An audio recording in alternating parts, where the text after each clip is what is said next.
There's nothing I can say that can beat that music. So, here's mine. In a world overflowing with movies, we need a hero. Someone to separate the bad from the good. Sounds like a job. Verbal dioramas. Watches all the movies from comedy to drama.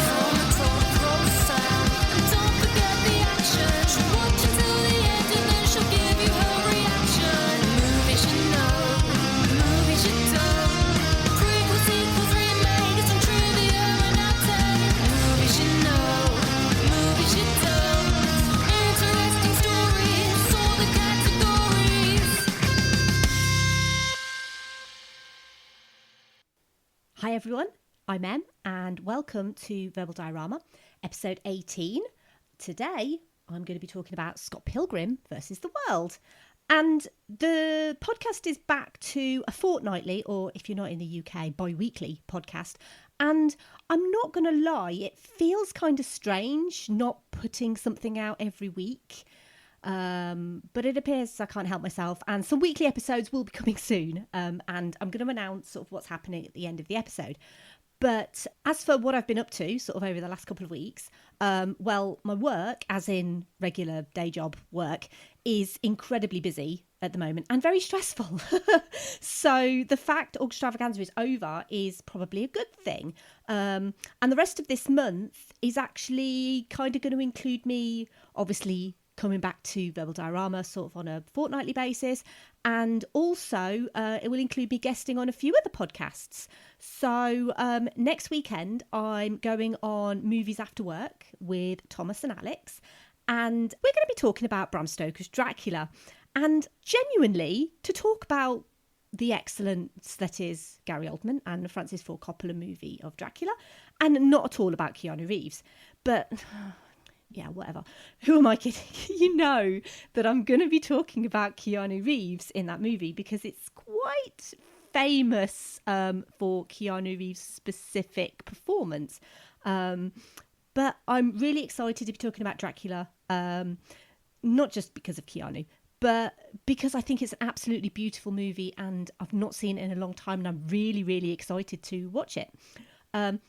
And so the weekend after that, I'm actually going to be guesting on two podcasts.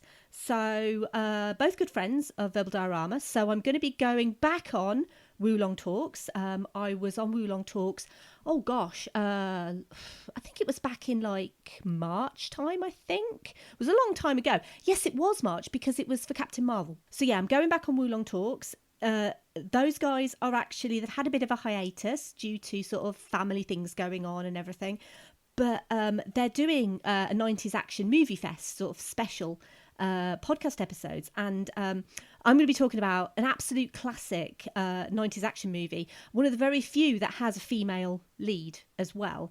So that's going to be with Jason and Rich, and the following day, so the day when my next episode comes out, I'm also going to be guesting on At the Flicks, who are obviously guys who've sort of been mentioned on this podcast before, and I have been on their show as well, had a little chat with them a couple of months ago. They are lovely guys, and yeah, we are going to be talking about all sorts of cool stuff to do with superheroes, so that is going to be awesome fun. Also, my article is still ongoing. It's kind of taken a bit of a back seat because I was actually contacted by a proper movie studio. And before you sort of kind of think, oh my God, like what is going on? So the PR person of this movie studio contacted me and basically offered me a review. And I was a little bit like, what? So it's actually to review a documentary. So I've basically said, yes, I'm going to watch this documentary and I'm going to write an article on it. So I have no idea still how they found me. That was a super sort of unexpected and very exciting email to get. And just as I'm recording this, I yesterday had the absolute pleasure of meeting and chatting with Simon Brew, who runs Film Stories, the podcast. He runs 2 magazines. He's been doing some live shows recently, talking about sort of movies and the industry and everything like that. Very, very interesting show. I learned so much that I didn't already know. And we had a lovely chat, actually, at the end of the show. And we've kind of had some discussions back and forth for a little while. So it was really nice to meet him and just to kind of have a little bit of a chat. And hopefully I'm going to be doing something with him. We're kind of just having a bit of a discussion at the moment, but I'm very excited about that.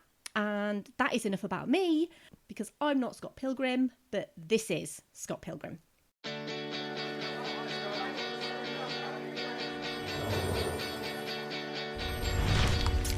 Hey, what's up? I'll leave you alone forever now.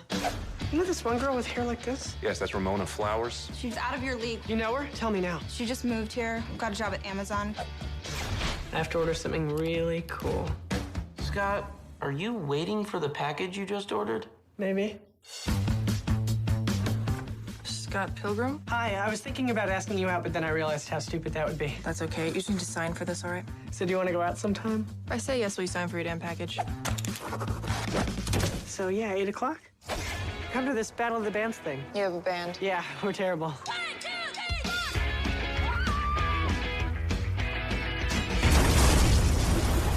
Mr. Pilgrim! I'm Ramona's first evil ex-boyfriend. What?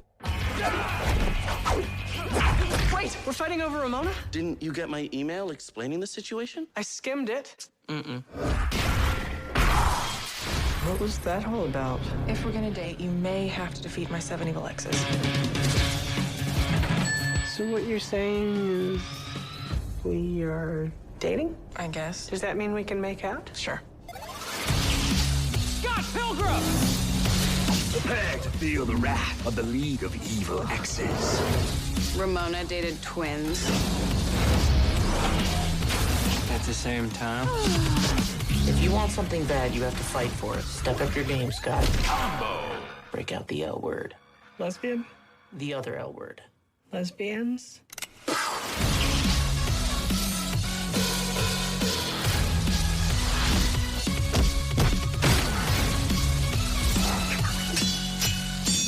What are you doing? Getting a life. You want to fight me for her? Why on earth would you want to do that? Because I'm in love with her.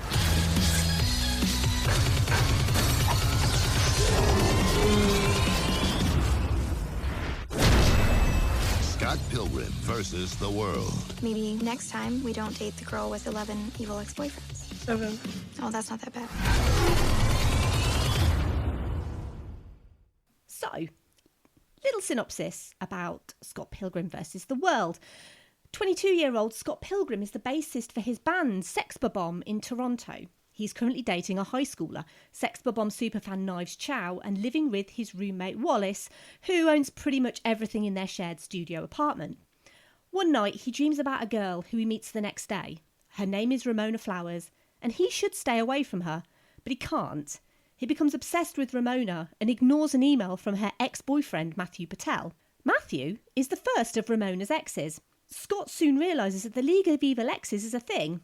There are 7 of them, and he needs to defeat them all if he has any chance of being with Ramona.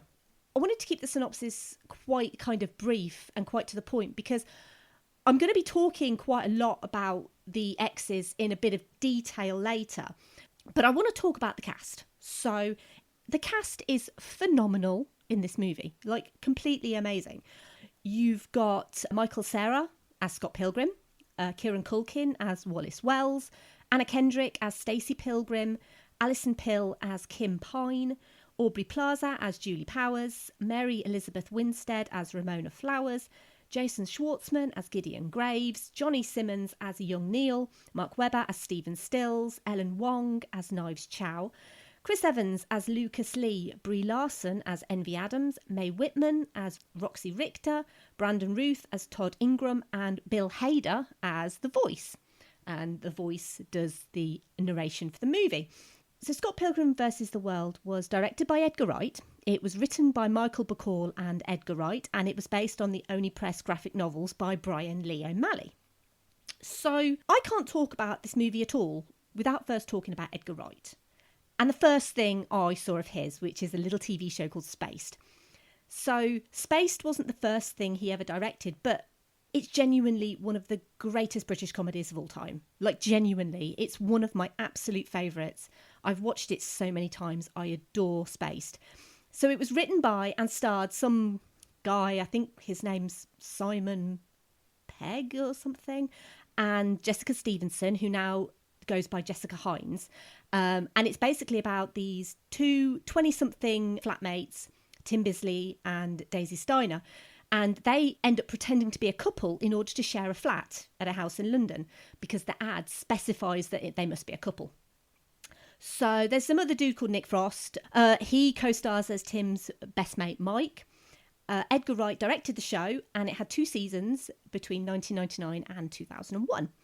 So the actual genius of Spaced really deserves an episode of its own, and TV shows is something that I'm still kind of figuring out how and when to cover them, but I'm still planning to do TV. It's just logistics of figuring out how to do it. But let me tell you, once I figure out how to do TV on the podcast and not kind of interrupt the schedule for the films that I want to do, I will be doing Spaced, most definitely.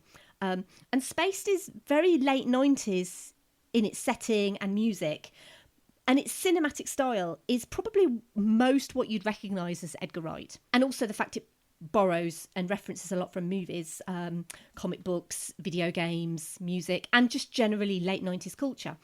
Something that has become somewhat of a staple in Edgar Wright's other more famous movies. So let's just quickly sort of go through those movies, because we can't not go through those movies. So Shaun of the Dead, which is on the list, by the way, came about, for example, after an episode of Spaced, where Tim hallucinates that he's fighting off a zombie invasion after playing Resident Evil 2 under the influence of drugs.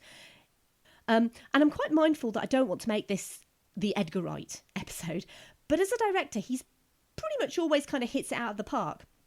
So Shaun was kind of an homage to 70s zombie movies, and it was labelled the rom-zom-com.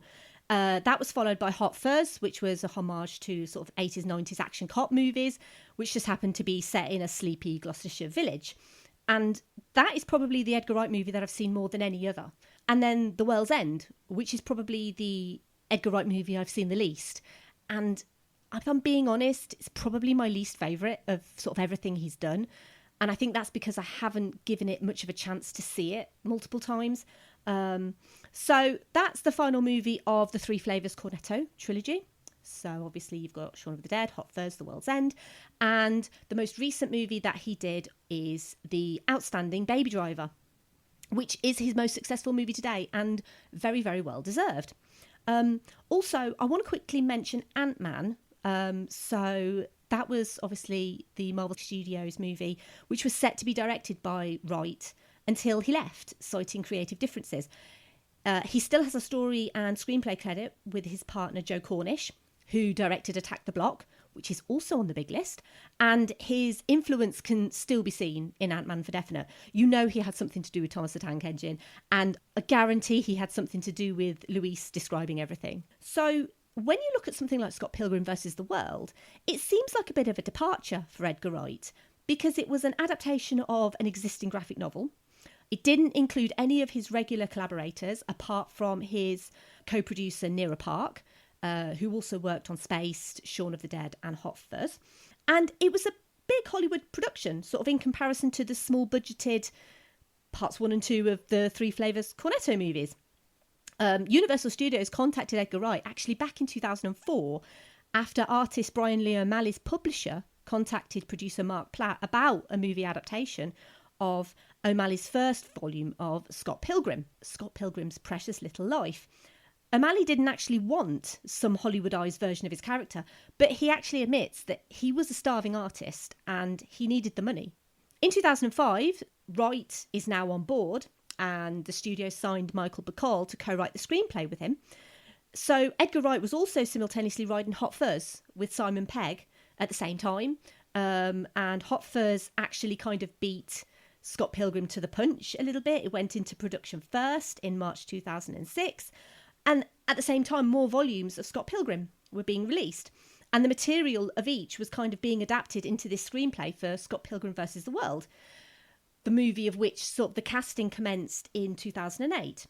O'Malley was still actually writing Scott Pilgrim while they were making the movie. And because he hadn't finished, the filmmakers actually didn't have an ending. So originally the movie was going to end with Scott reunited with Knives, but it was actually an agreement with Wright, Bacall and O'Malley that they basically agreed the only satisfying ending would be Scott to have the happy ending with Ramona. Talking about the cast, I mean, this is a sort of cast that would cost you an absolute fortune to do a sequel. There will never, ever be a Scott Pilgrim sequel. But if there is a Scott Pilgrim sequel, it will cost them so much money because this is kind of some of the finest talent currently working in Hollywood. But these were all kind of up-and-comers in sort of 2008. So the likes of Anna Kendrick, Brie Larson, Aubrey Plaza, and if you've listened to my episode with Nick and Tiff on Black Girls Do Stuff Too, King of Thirst, Chris Evans, these guys are big names now. This was a couple of years before Chris Evans even thought of doing Captain America. So this is kind of how big these guys are now. You've also got Kieran Culkin, obviously the brother of Macaulay Culkin, who absolutely steals every single scene he's in. Ellen Wong, who is absolutely wonderful. She was 25 while shooting this movie, and she's playing 17, and you would never tell that she was 25. She just looks so young and so innocent. Also, Ellen Wong is fabulous in Glow. Highly recommend Glow. It's a wonderful show. Michael Cera, who was probably kind of most well known for his roles in Arrested Development and then the movies Superbad and Juno, was Edgar Wright's only choice for Scott Pilgrim. He wanted someone the audiences would still like, even if he was a complete douchebag. It's not really a spoiler to say that he is a bit of a douchebag. And Mary Elizabeth Winstead, who'd been most well known for roles in Final Destination 3, Death Proof, and as John McClane's daughter in Live Free or Die Hard, was cast as Ramona Flowers, the mysterious, beautiful young woman who'd recently moved to Canada after a relationship breakup. So Mary Elizabeth Winstead's actually a trained gymnast. And one of the reasons why Edgar Wright choreographed her fight with Roxy was to highlight Winstead's gymnastic skills along with Mae Whitman's dance ability. So I mentioned on Twitter this week that in hindsight, talking about Scott Pilgrim actually gives me a bit of an issue because Scott Pilgrim is such a visual movie. It would actually be easier to make a YouTube video because that would make more sense than listening to a podcast about Scott Pilgrim, because this is probably the closest thing to a really good video game movie that's not actually based on a video game that you'll ever see. The intro music at the start of this episode, that's from one of the greatest games ever made. The game I grew up playing, The Legend of Zelda, A Link to the Past. I've always said that should I actually ever have a daughter, her name would probably include Zelda, somewhere along the line. It's a game series that I played throughout my childhood and into my teens. Ocarina of Time was perfection. But along with games like Zelda, I also spent a lot of time playing Street Fighter, Tekken, Soul Calibur. And I've mentioned before on Charlie's Angels about how I trained as a kickboxer. And those games probably started that for me. Chun-Li was a bit of an idol of mine growing up. And playing Street Fighter, I was always Chun-Li. And playing Tekken, I was always Anna or Nina Williams. So really, I was always the token woman character, which story of my life. And so to have a movie that's so entrenched in gaming, games culture, and especially the 90s gaming culture I was so fond of, I went to see Scott Pilgrim vs. the World as soon as it came out. Turns out not many did, but we'll get to that later. I'll start by saying, actually, I started a while ago, but whatever, that I think Edgar Wright is a genius, because only he could make a lead character such an absolute douchebag. Because Scott Pilgrim is really, I can't think of any other word other than douchebag that's not really offensive, but he really is the douchiest of douchebags at the beginning. So I'm going to give a spoiler warning now, because I haven't really kind of gone into the movie in much detail, but I really want to. So if you haven't seen Scott Pilgrim, if you want to be spoiled, then carry on listening. But if you don't, obviously, I highly recommend you watch Scott Pilgrim because it's phenomenal. But yeah, just spoiler warning, I guess, for Scott Pilgrim. Scott. 22-year-old Scott. Rating awesome, apparently. We know he's dating a high schooler. So Knives Chow is 17 and he's 22. And to be fair to Scott, it's not like he's actually pressuring Knives into doing anything more sexual than hand-holding, which is unlike any 22-year-old guy I've ever known. And his relationship with Knives actually does seem pretty normal and healthy. But then he meets Ramona and he becomes obsessed with her to the point where he's actually ignoring Knives and being actually very cruel to Knives. And then he cheats on Knives with Ramona. Now, I'll put it on the absolute record. I abhor cheating. It's happened to me a lot. And I'll never, ever understand what makes someone do it. So when Scott cheats on Knives with Ramona, he's cheating on them both. Because we know Ramona would have nothing to do with someone who's another evil ex waiting to happen. And I honestly think being played by anyone other than Michael Cera would scupper this movie's chances of redeeming Scott at all. This is probably my favourite Michael Cera movie because he starts out kind of a likeable enough douchebag and then redeems himself when he realises that he's not actually fighting for Ramona at all. Speaking of the fights, I can't not talk about each of the evil exes. I've briefly mentioned Matthew Patel already. He sends Scott an email informing him of their upcoming battle and the League of Evil Exes, which Scott completely ignores because he's so infatuated with Ramona. He just doesn't care. When we meet Matthew, he bursts through the roof at a Sex Bomb gig. By the way, the Sex Bomb name is so fantastic. The bombs are the little bombs in Super Mario Brothers. So the fact it's called Sex Bomb, I just love it so much. So Matthew bursts through the roof. It has to be pointed out that the movie has no laws of physics, other than the characters are a little bit like, oh, what's Scott doing? He's flying, you know. But I mean, it's quite funny. So when Scott fights Matthew, his sister Stacey is there, and she's like, oh, Scott can fly. But it's not like a big deal. It's not like it's like, whoa, oh my God, like he can fly and he can fight. It's just kind of seen to be the norm. It's just a given in this universe that Scott can all of a sudden fight. Anyway, the battle doesn't last all that long. It's got a bit of like a Bollywood-style song and dance number. But he KOs Matthew. And obviously KO is something that if you've played any fighting games like Street Fighter or Tekken, you'll know what a KO is. It's a knockout. So he KOs Matthew and he wins their fight. So Matthew is Evil Ex number 1. He points with one finger. He has one V on his jacket sleeve. And Scott gains 1,000 points for defeating him. Throughout the movie, other movies are referenced starring one Mr. Lucas Lee. So Lucas is a big movie star and is currently shooting a movie in Toronto. And Wallace is a big fan.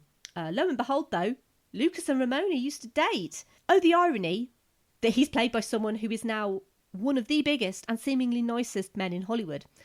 So Lucas emerges from his trailer to the Universal music and he challenges Scott to a duel.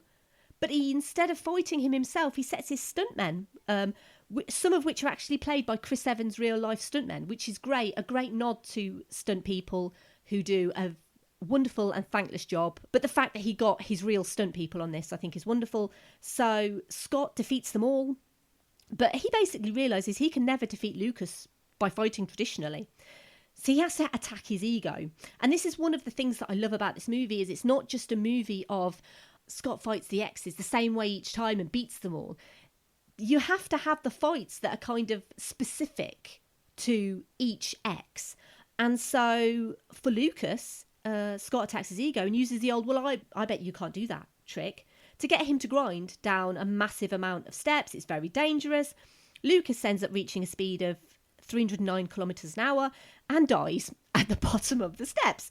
So Lucas is Evil Ex number 2. He points with 2 fingers. He has the number 2 tattooed on his neck. He cracks his neck twice to the Universal theme, and Scott gains 2,000 points for defeating him, but failed to get his autograph, sadly.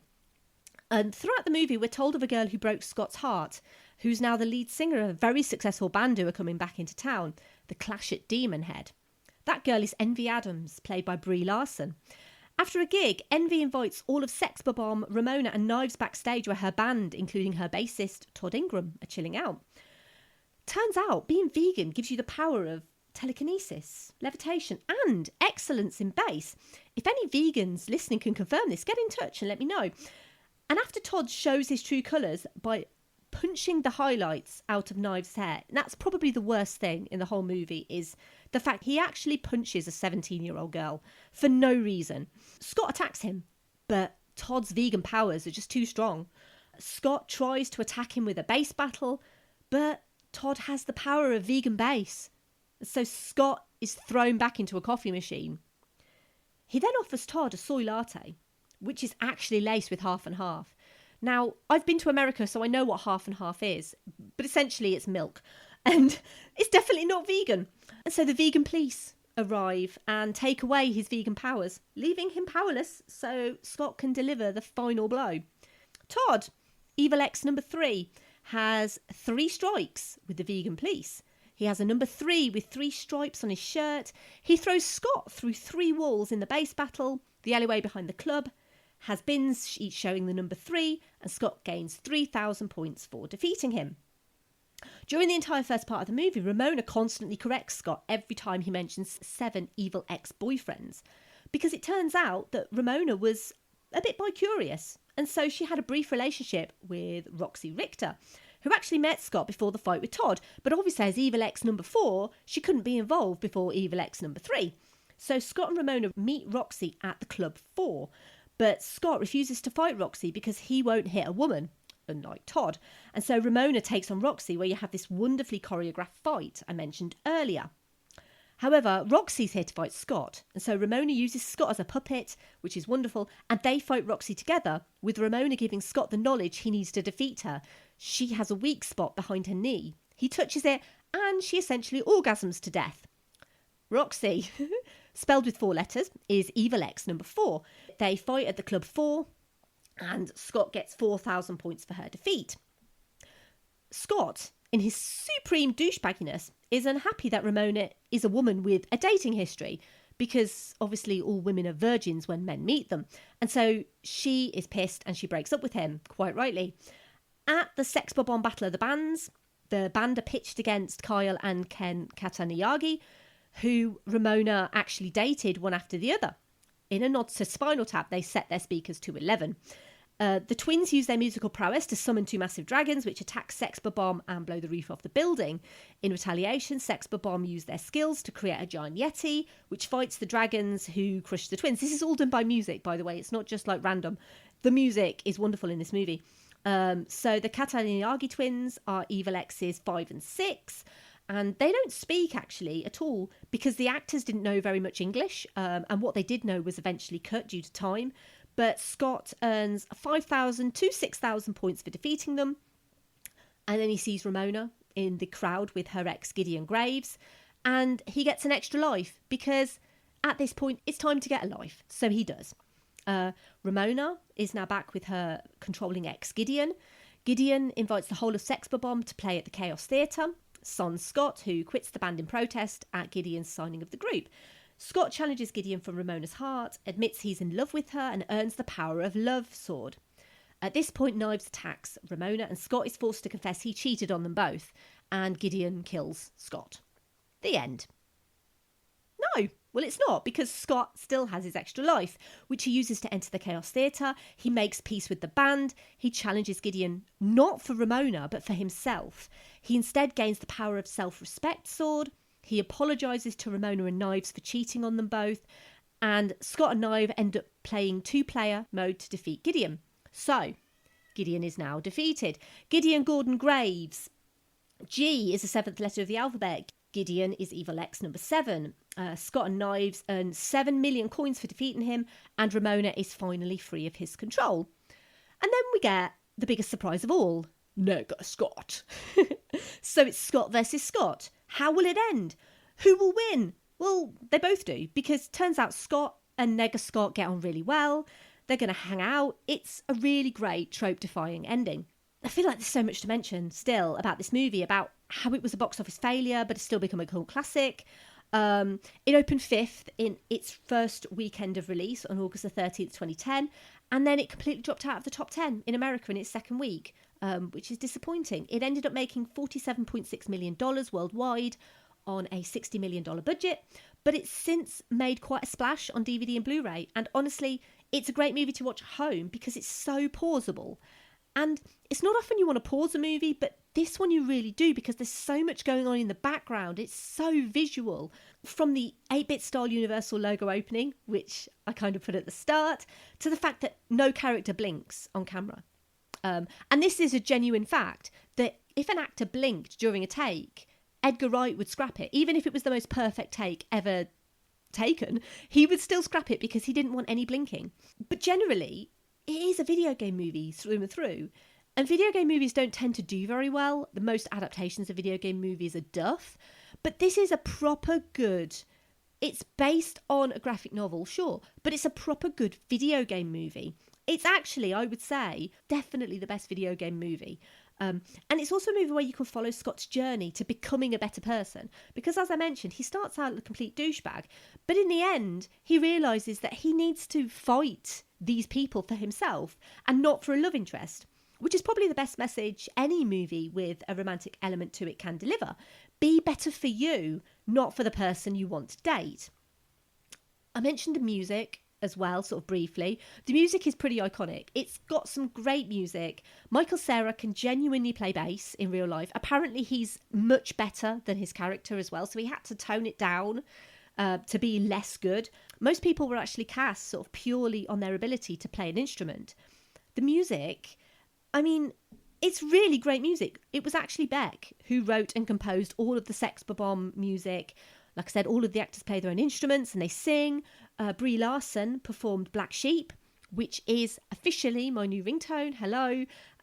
I've had The Guardian's Inferno for a few years now, and now I have Black Sheep, sung by Brie Larson. And obviously, Nintendo of America gave permission for the Legend of Zelda music to be used, which is...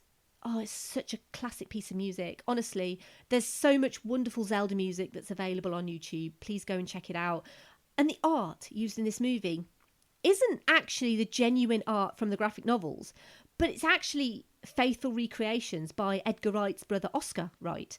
And if you look very closely at the fake Lucas Lee movie posters, the movie studio responsible for all of these Lucas Lee movies is Oscar Wright Studios. There were quite a few endings that were filmed for the movie. There was one where Scott ends up with knives, which was never used, and the one that was used was where Scott ends up with Ramona.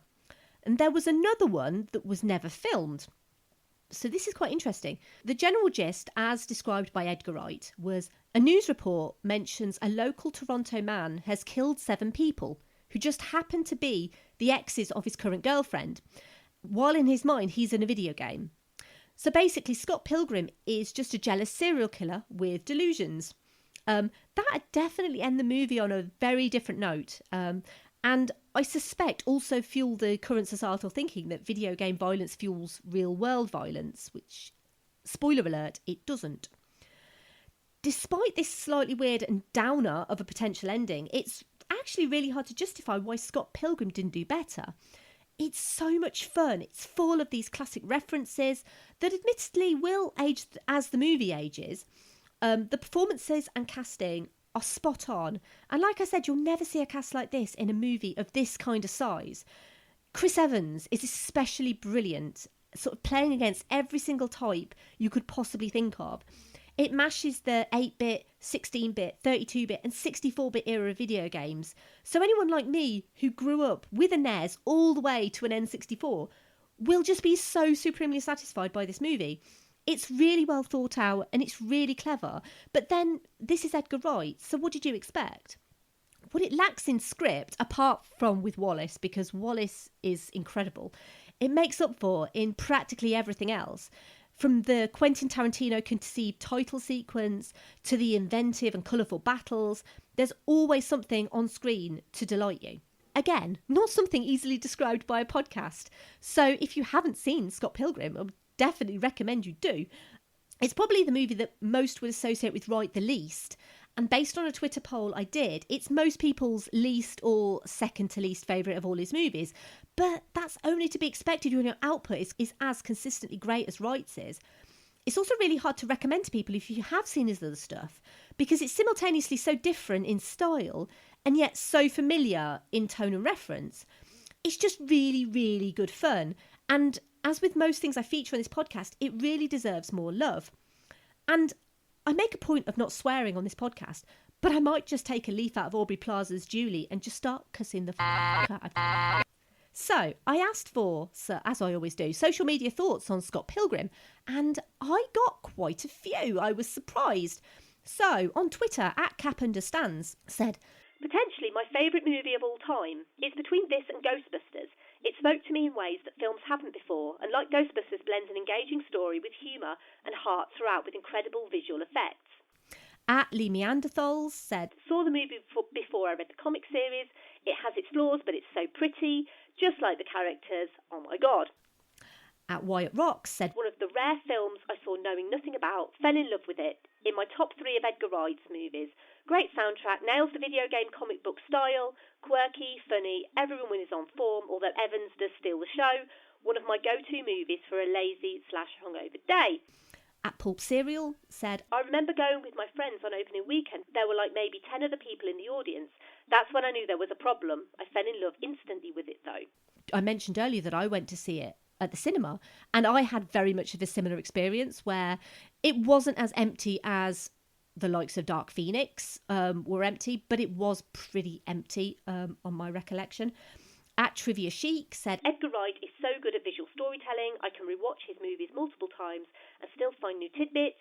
Little visual cues and a big crazy plot points are given the same amount of care. The story goes places you don't expect it to go in ways you didn't expect." @Food History Pod said, "Could not have been directed by anyone other than Edgar Wright. Comedic timing is so on point in this movie. Also, Michael Cera was inspired casting. What a film." @The D Cabrera said, "This is my favourite Wright, although so silly. To me, this movie just hits it out of the park. The story is great. The FX is basic, but used to advance the story. The Cera face. This is my go-to when I'm bored. I've seen it about over 30 times easily." And @Troitel Power said, "This movie is so much fun. I think there are some problematic relationship politics issues, but the silliness of the comic book and video game stylization is fantastic." Over on Instagram, I had a few. So @Contrarian Prime said, "I love it and it saddens me that it bombed. Too quirky for the average moviegoer, I guess. I think it's my favourite Edgar Wright movie." @The Thirst Pod said, "It's full of so many great performances and it's beyond quotable." And @The Real John G said, "It's the Mary Elizabeth show for me. I can't help it." This wraps up my episode on Scott Pilgrim vs. the World. I feel like I've said everything that I can possibly say about this movie to hopefully entice people to see it. I really, really would like people to watch this movie if they haven't. And as always, I just really like to give movies some love that maybe don't get them. But I think it's quite obvious from the comments that a lot of people do really love this movie. And I think you're either in the camp of you really, really love Scott Pilgrim or you've never seen Scott Pilgrim. But unfortunately, I think that more people haven't seen Scott Pilgrim than love Scott Pilgrim. So I would absolutely implore anyone who has not seen Scott Pilgrim just to give it a go. If you like Edgar Wright's other movies, you will definitely find the classic Edgar Wright isms in this movie, but it is a little bit different to his other things. But that does not make it worse or, not great, because it really is fantastic in its own way. Thank you for listening. As always, I would love to hear your thoughts on Scott Pilgrim vs. the World. Episode 19 is going to be in 2 weeks, so on the 29th of September. And it was going to be something, but then I changed my mind. And there's a reason why I changed my mind, but I'm not going to go into why. So I had an idea for what was next, but I couldn't decide. So I did a Twitter poll because I love doing a Twitter poll. And I did it between 2 because I thought that would be easy. Turns out that it really wasn't because it was very, very close. It was between Logan and Edge of Tomorrow. So episode 19, by 52 to 48%, was chosen by Twitter as Logan. And I'm very excited to talk about Logan because I mentioned it briefly in the episode that I did with Chin Lin on Dark Phoenix about how much, to be fair, we both love Logan. To be honest though, I kind of want both. And so I'm going to do both. 1 week after Logan comes out, I'm going to squeeze another episode in here. Edge of Tomorrow is going to be out 1 week after Logan. So I'm going to do Logan on the 29th and I'm going to do Edge of Tomorrow on the 6th of October because I can't help myself and it's my podcast. And so I'm going to do what I want and I'm going to break the rules. So I'm going to do the best X-Men movie ever made, followed by Tom Cruise and Emily Blunt in the best Emily Blunt movie ever made, which also happens to star Tom Cruise in what I think is one of his greatest roles. But Emily Blunt is the main reason I'm doing Edge of Tomorrow because I can't wait to talk about her. She's phenomenal. If you like this episode, I've also done episodes on Titan AE, Captain Marvel, Dread, Who Framed Roger Rabbit, Sky Captain and the World of Tomorrow, Pleasantville, The Cabin in the Woods, Speed, Aladdin 1992-2019, Pirates of the Caribbean, The Curse of the Black Pearl, X-Men Dark Phoenix, Charlie's Angels 2000, The Mummy 1999, The Matrix, John Carter, Willow, and The Iron Giant. And they can all be downloaded wherever you get your podcasts from. You can follow me on Twitter, Facebook, Instagram, YouTube and Letterboxd at Verbal Diorama. You can email me general hellos, feedback or suggestions, verbaldiorama@gmail.com. And if you like what I do and you want to leave me a great review, you can do so on iTunes and I would really appreciate that. Thanks for listening and see you next time. Bye. Wait, bread makes you fat? For f***'s sake. Movies you know.